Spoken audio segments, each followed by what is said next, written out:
Alright, this is a weekly reading for Aries. There's two songs for you this week.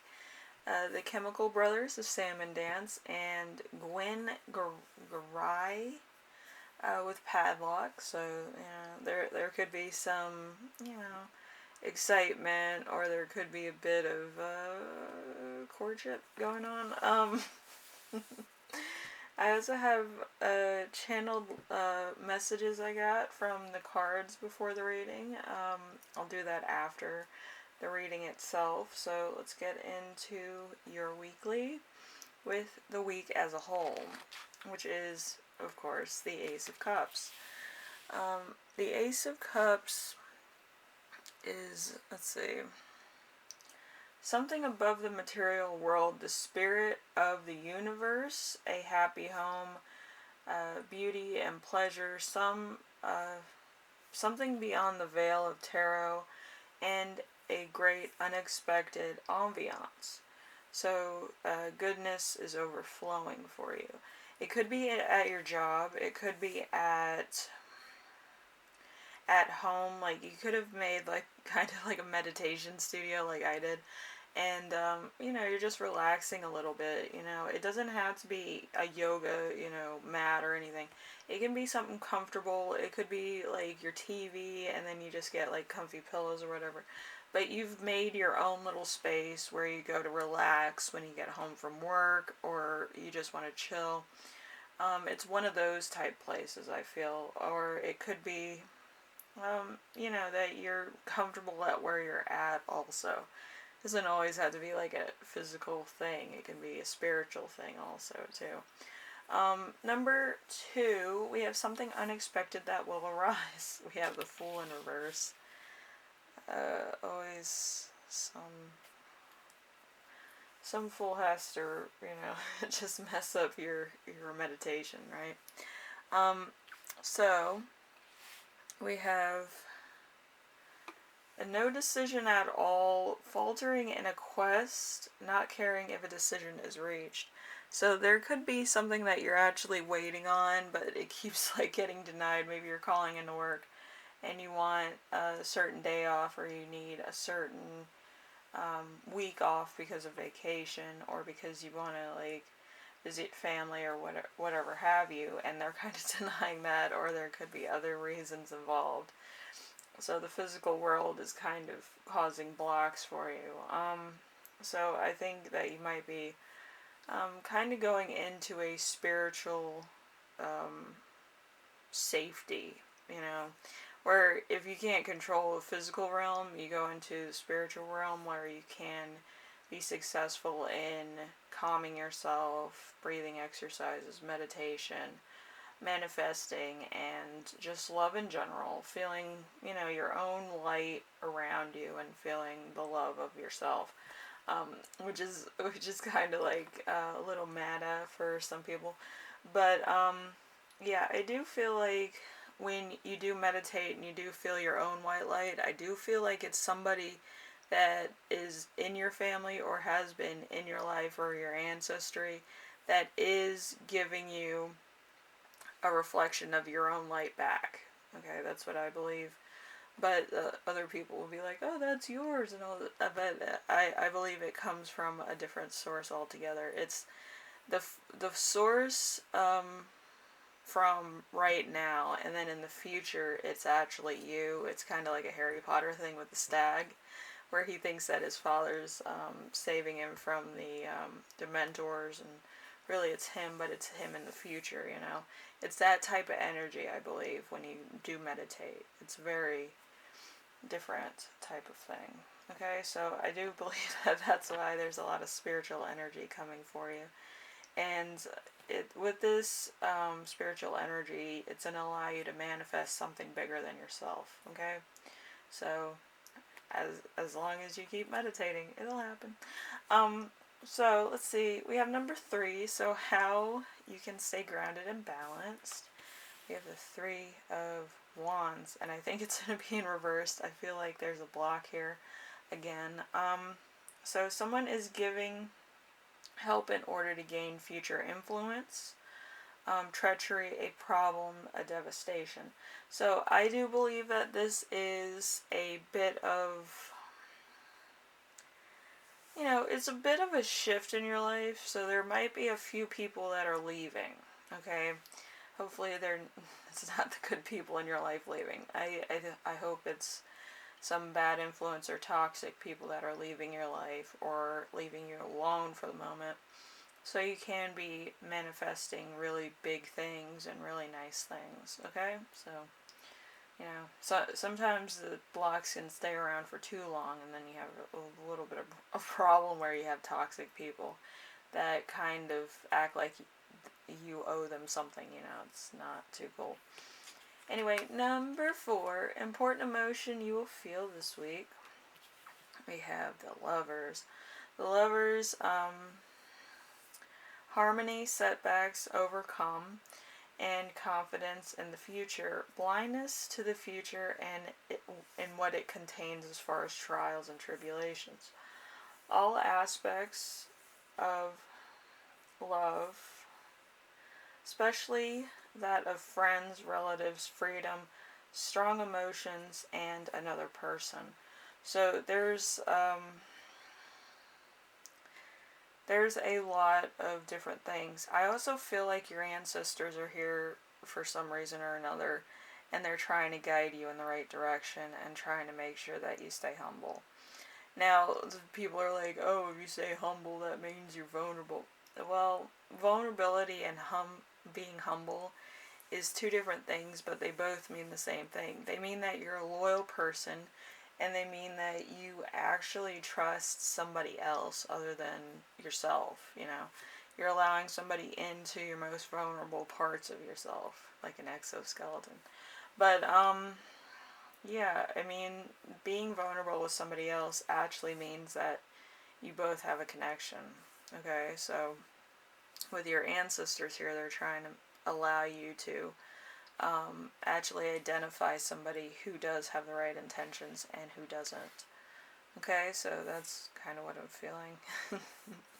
So, yeah, they're trying to guide you and trying to help you out. So, if you do feel like a little bit of a hunch that this is a bad idea or this person's bad news that you're talking with or you have affections for, I would kind of listen to your hunches, because I believe that they're there for a reason to protect you, okay? Alright, number 5, we have something that will inspire you. We have the Knight of Wands. The Knight of Wands is a journey to the unknown, a important message that will be delivered, a general change of location, running away or escaping a bad situation, a mystery character. So I'm getting like a Tom or a Ben or a Peter.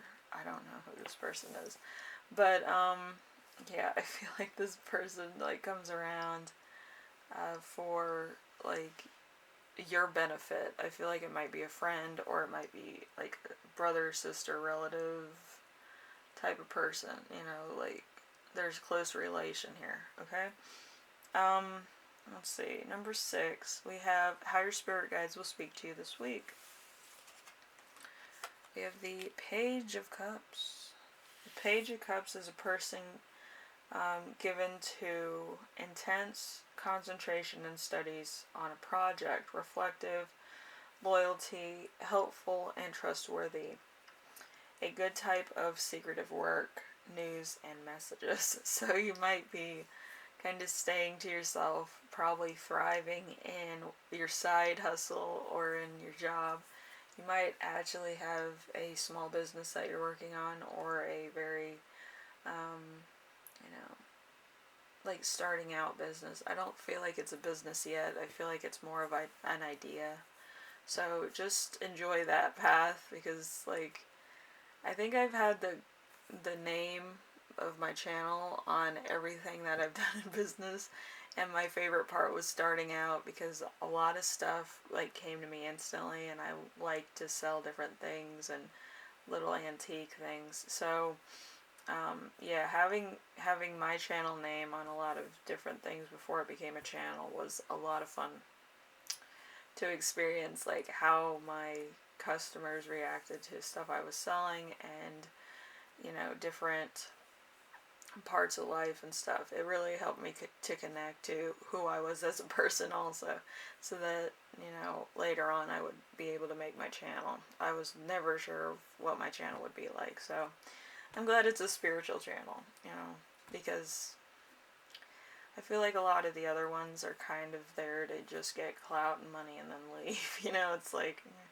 I kind of like the whole thing of people writing me messages and stuff, and just connecting to other people in a way that maybe is unfamiliar to them at the moment.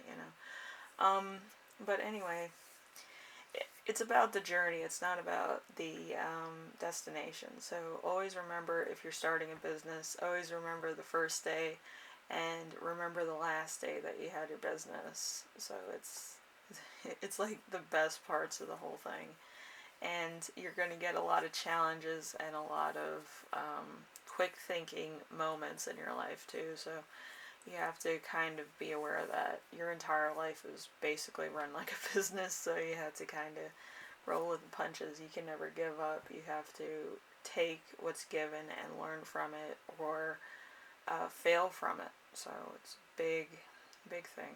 Okay, so if you're doing art or what have you, you do have to understand that everybody's going to have a critical eye, because they interpret what you're doing very differently from how you interpret it.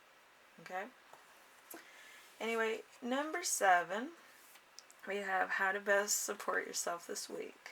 We have the moon. When near is a good omen. It predicts fortune. When distant, it will expose your darkest secrets. So you have the moon this week, which is really something else. You had the Fool, you had the Cups, you had this, and then you have kind of like the whole Twilight Saga. It's kind of funny.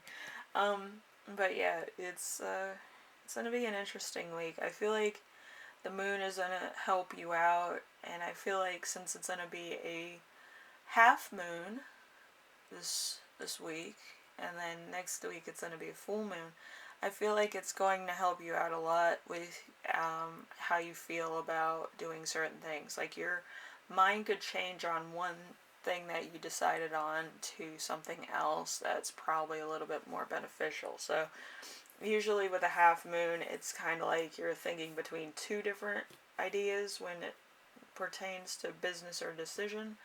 And when you're dealing with a full moon, usually you're more decisive in what you're picking. It's kind of like, I wanted to do this, I'm going to make it look like this, and yeah. It's one of those types of things. Okay, so I would wait until the full moon to make a unjust decision on like the final product.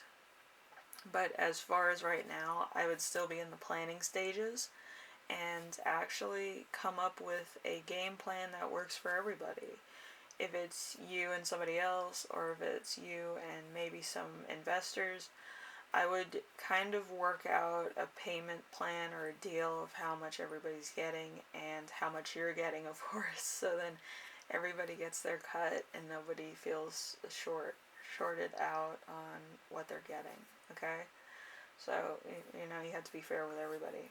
Okay, so the channeled messages I got was spiritual love. Like I said, your ancestors are coming back, and there could be a connection. You could also have a connection with somebody, maybe twin flame or a soulmate connection that's kind of more, I think it's more cross, like star-crossed. I'm getting like Romeo and Juliet with Leonardo DiCaprio. But, yeah, it could be one of those connections too. So spiritual teacher, a muse, artistic inspiration. So there's going to be some art here. There's going to be something that inspires you to do something in your life that you've always wanted to do. or find your own comfort zone in a different way. I feel like there's a, there's different things that you can do to make your living space more comfortable, or like your energy in general more comfortable. Okay, so I feel like it's more about comfort this week than anything else, and becoming more intimate with people. All right. Anyway, Aries, hopefully this helps you out in some way, shape, or form. And, it's informational. It's not anything that's like, oh my gosh, it's in left field. This week is kind of more light. It's more like you're connecting with somebody or something, or other aspects of your life, okay? So enjoy it. I feel like this is kind of like the more quiet, airy part of your year, so I would enjoy this week. And don't make any like final decisions this week. I don't feel like it's a good idea. I feel like it's a planning stage. It's not really anything written in cement right now. So anyway, I hope this helps you out in some way, shape, or form. If you like this reading, as always, subscribe or like it. Either one, it helps me out. And yeah, I'll see you in the next reading, alright? Later.